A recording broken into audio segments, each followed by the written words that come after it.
Assalamualaikum warahmatullahi wabarakatuh. Kembali lagi kita berjumpa dalam pelajaran sejarah Indonesia. Dalam video kali ini, kita akan melanjutkan pembahasan kita mengenai proklamasi kemerdekaan dan terbentuknya pemerintahan Indonesia. Nah, di video sebelumnya kita sudah membahas bagaimana serangkaian peristiwa yang terjadi sebelum proklamasi kemerdekaan Indonesia. Kita bisa sebut ada peristiwa pengoboman di dua kota di Jepang, yaitu di kota Hiroshima dan Nagasaki. Kemudian terdengarnya berita kekalahan Jepang dalam Perang Asia Pasifik melawan Sekutu. Kemudian menyerahnya Jepang pada tanggal 14 Agustus 1945. Dan terakhir sebelum proklamasi kita mengenal sebuah peristiwa yang dikenal dengan istilah peristiwa Rengas Dengklok. Di mana peristiwa Rengas Dengklok itu adalah untuk menjauhkan Soekarno maupun Hatta dari pengaruh Jepang. Dan setelah itu barulah disusun apa saja yang dibutuhkan untuk memproklamasikan kemerdekaan Indonesia. Nah, di video kali ini kita akan lebih membahas bagaimana proses pelaksanaan proklamasi kemerdekaan hingga terbentuknya sebuah pemerintahan di Indonesia itu sendiri sebagai sebuah negara merdeka. Nah, proklamasi dilaksanakan di kediaman Soekarno, Jalan Pengangsaan Timur nomor 56, Jakarta. Pelaksanaan proklamasi ini diiringi juga dengan upacara bendera secara singkat untuk menaikkan bendera Sang Merah Putih yang merupakan hasil jahitan dari Ibu Fatmawati. Nah, untuk pengibar bendera pada saat proklamasi tersebut adalah Suhud dan Latif Hendraningrat. Nah, proklamasi dilaksanakan pada pukul 10 pagi dengan suasana yang hikmat di mana masyarakat Indonesia telah lama menantikan hal ini. Hal ini itu adalah di mana Indonesia bisa terlepas dari belenggu penjajahan. Merupakan suatu hal yang diimpikan atau suatu hal yang dicita-citakan oleh masyarakat Indonesia sekaligus oleh para the founding father. Ya tadi ada Soekarno, Hatta, Sultan Syahrir dan lain sebagainya. Yang bermaksud untuk mewujudkan cita-cita Indonesia merdeka yang sudah mereka impikan atau sudah mereka rencanakan sejak zaman pergerakan nasional. Nah, makna proklamasi bagi masyarakat Indonesia secara umum atau secara global itu memiliki makna. Yang pertama, proklamasi merupakan puncak dari perjuangan bangsa meraih kemerdekaan. Bukan hal yang simpel, bukan hal yang mudah, bukan hal yang sederhana untuk mendapatkan sebuah kemerdekaan. Mereka harus berjuang dari zaman penjajahan yang kita bisa hitung dari tahun 1602 ketika terbentuknya VOC sampai tahun 1945. Cukup lama dan cukup banyak keringat yang bercucuran, darah dan lain sebagainya. Kemudian makna yang kedua, berhasil terlepas dari belenggu penjajahan. Indonesia berhasil terlepas dari belenggu penjajahan Belanda dan belenggu penjajahan Jepang. Kemudian makna proklamasi yang ketiga itu lahirnya sebuah negara baru, yaitu Negara Kesatuan Republik Indonesia. Nah, untuk penyebaran berita proklamasi itu dapat melalui radio RRI pada waktu itu, melalui surat kabar, pamflet, coretan di gerbong kereta api dan dinding-dinding kota. Kemudian juga beberapa utusan daerah yang hadir pada rapat PPKI. Sebut saja ada perwakilan dari Aceh, Sulawesi, Bali, dan lain sebagainya. Nah, kita masuk ke dalam pembentukan pemerintahan Indonesia. Nah, di sini ada sidang PPKI. Sidang PPKI yang kedua. di mana sidang PPKI ini terjadi dari tanggal 18 Agustus 1945 sampai 22 Agustus 1945. Nah, hari pertama itu menghasilkan beberapa keputusan. Yang pertama, mengesahkan UUD 1945 sebagai dasar konstitusi negara. Yang kedua, memilih presiden dan wakil presiden, yaitu Soekarno dan Muhammad Hatta. Dan yang ketiga, presiden dalam tugasnya itu dibantu oleh Komite Nasional Indonesia. Nah, ada yang unik di hari pertama ini, di mana kata pembukaan alinea keempat itu mengalami amandemen atau mengalami perubahan, di mana menjalankan syariat Islam itu dirubah atas usulan orang-orang yang berasal dari daerah timur yang beranggapan jangan terlalu bernuansa Islam. Indonesia itu adalah negara yang multikultur, multi agama, multi etnis dan lain sebagainya. Jadi perlu adanya penyetaraan, dalam artian tidak hanya mementingkan kepentingan Islam di sana. Sehingga apa? Pancasila yang kita kenal sekarang itu bukanlah Pancasila yang seperti disusun pada saat rapat BPUPKI seperti itu. Nah, sidang yang kedua, hari kedua, tanggal 19 Agustus 1945, menghasilkan dua keputusan. Yang pertama, pembentukan 12 kementerian. Kementerian apa saja? Ada Menteri Dalam Negeri, Menteri Luar Negeri, Menteri Keuangan, Menteri Kehakiman, Keamanan Rakyat, Pengajaran, Penerangan, Sosial, Pekerjaan Umum, Kesehatan, Perhubungan, dan Kemakmuran. Nah, di samping itu juga mengangkat 4 menteri negara yang diketuai oleh Otto Iskandar Dinata pada waktu itu. Kemudian juga ada Wahid Hashim dan lain sebagainya. Dan juga mengangkat 4 pejabat negara, yaitu memilih Ketua Mahkamah Agung, Jaksa Agung, Sekretaris Negara, dan Juru Bicara Negara. Seperti itu. Hasil yang kedua ialah membagi wilayah Indonesia ke dalam 8 provinsi.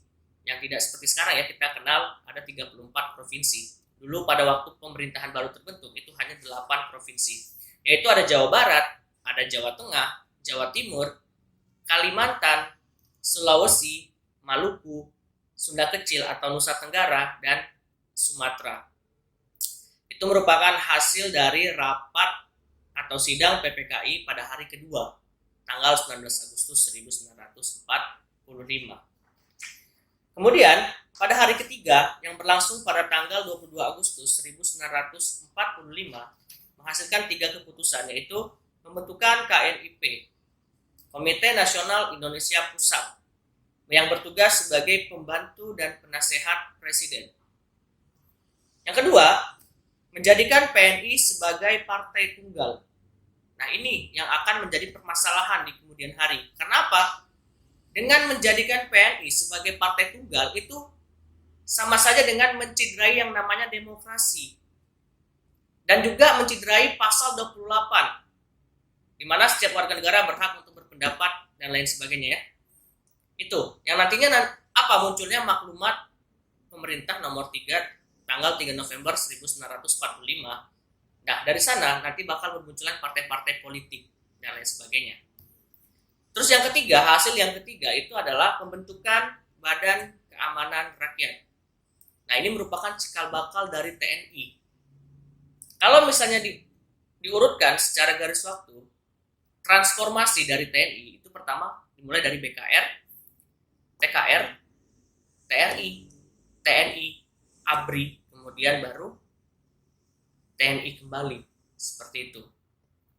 Nah, ini merupakan suasana ketika sidang pleno KNIP, Komite Nasional Indonesia Pusat, pada tanggal 25 Februari sampai tanggal 6 Maret 1947 di Malang, seperti itu. Nah, dalam pertemuan tersebut juga hadir beberapa tokoh penting seperti Presiden Soekarno, Wakil Presiden Muhammad Hatta, Sultan Syahrir, Amir Syarifuddin. Nah, pada sidang pleno KNIP tersebut itu menjadikan KNIP sebagai badan legislatif sebelum terpilihnya MPR maupun DPR. Jadi fungsi KNIP pada waktu itu menjalankan fungsi legislatif yang menjadi mengawasi jalannya pemerintahan. Dan kebetulan ketika Indonesia baru berdiri, sistem pemerintahan yang dianut oleh Indonesia adalah sistem pemerintahan yang bersifat presidensial, yang menjadikan kekuasaan presiden itu sangat mutlak.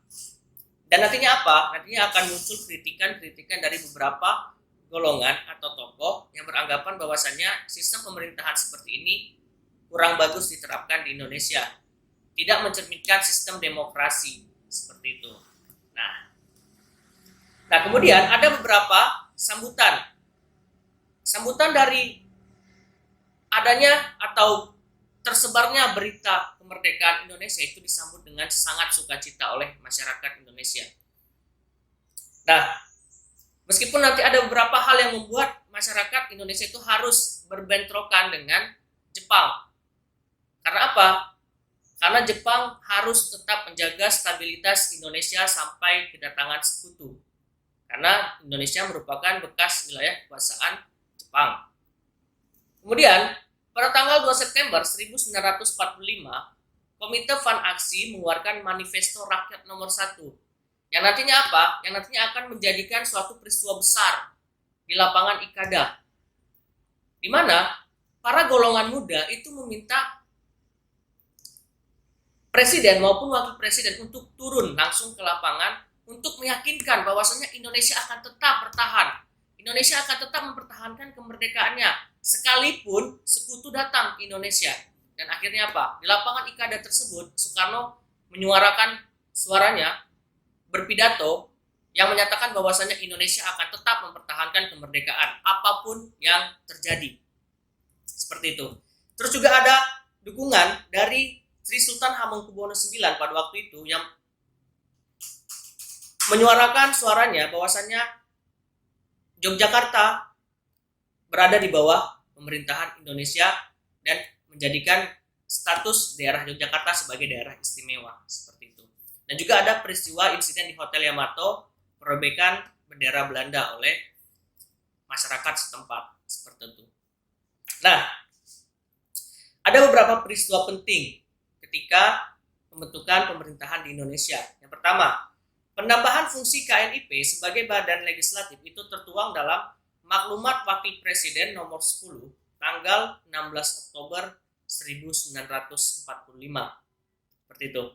Kemudian, perubahan sistem pemerintahan presidensil menjadi sistem pemerintahan parlementer itu tertuang dalam Maklumat Pemerintah nomor 3 tanggal 3 November 1945. Hal tersebut nanti banyak memunculkan partai-partai politik seperti itu. Kemudian pembentukan kabinet parlementer nanti akan kita bahas. Kemudian ada pemilihan Perdana Menteri sebagai kepala pemerintahan. Kemudian pembentukan Tentara Nasional Indonesia dan melantik Jenderal Sudirman sebagai Panglima Tinggi TNI pada tanggal 15 Februari 1947 bertempat di Yogyakarta. Seperti itu. Nah, kita bisa lihat di sini adalah beberapa perubahan kabinet yang terjadi di Indonesia dalam kurun waktu 1945 sampai 1949. Di mana kabinet presidensial pertama itu berlangsung antara 2 September sampai 14 November 1945. Kabinet Syahrir itu menjabat 3 periode di Indonesia dari 14 November 1945 sampai 27 Juni 1947. Kabinet Syahrir ini sudah menerapkan sistem pemerintahan yang bersifat parlementer. Jadi Syahrir menjabat sebagai Perdana Menteri waktu itu dan meninggalkan tugasnya sebagai Ketua KNIP waktu itu. Kemudian ada Kabinet Amir Syarifuddin yang menjabat selama 2 periode. Dari 3 Juli 1947 sampai 29 Januari 1948. Yang nantinya Amir Syarifuddin juga melakukan sebuah tindakan penyelewengan, dalam artian dia melakukan sebuah tindakan pemberontakan terhadap NKRI. Kemudian ada Kabinet Hatta yang kembali menjadi pemerintahan sistem pemerintahan presidensial, kemudian ada kabinet darurat PDRI, dan terakhir ditutup dengan kabinet Hatta II yang masih bersifat presidensial. Seperti itu pada tanggal 4 Agustus 1949 dan seterusnya. Oke, video kali ini kita cukupkan sekian yang membahas mengenai peristiwa proklamasi kemerdekaan Indonesia dan pembentukan pemerintahan di Indonesia. Jika ada hal yang ingin didiskusikan atau hal yang kurang jelas, kita bisa sama-sama diskusikan di bawah ya, di kolom komentar. Cukup sekian video kali ini. Sampai jumpa di video-video kita selanjutnya. Tetap stay tune di channel saya dan jaga kesehatan, tetap semangat di masa pandemi ini, dan terakhir, salam Storia.